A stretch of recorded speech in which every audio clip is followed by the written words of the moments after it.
Després de mesos de negociació i excepte sorpreses d'última hora, ja tenim acord per al nou Pla Concilia. Et conte què hi ha de nou. A la fi, recuperem oficialment la jornada de 37 hores i mitja setmanals, 35 si no tens exclusiva, que perguérem en 2012, tant per al PDI com per al PAS com per al PEI. Tots els permisos, excepte el d'assumptes propis, només necessiten comunicació prèvia.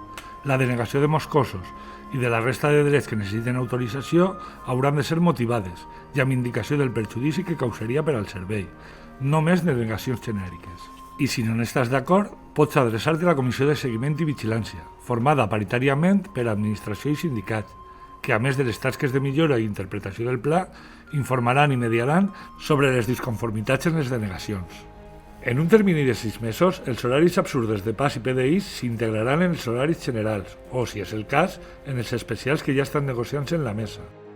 Pel que fa al PDI, es regulen les normes que regiran la impartició de docència i que només podran incomplir-se per decisió pròpia.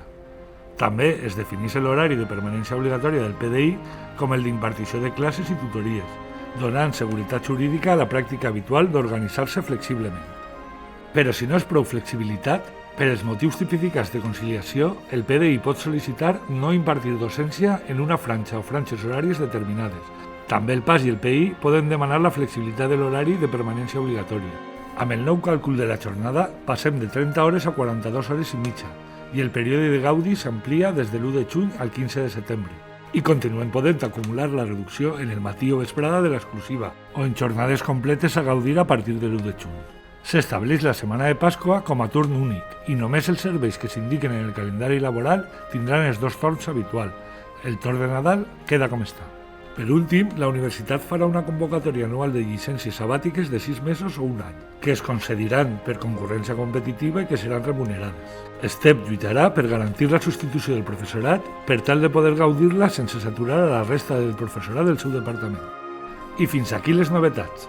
L'aprovació es farà en el Consell de Govern de març, sumant-se als avanços en permisos i reduccions aconseguits en juliol i que només STEP va aprovar. A gaudir-lo!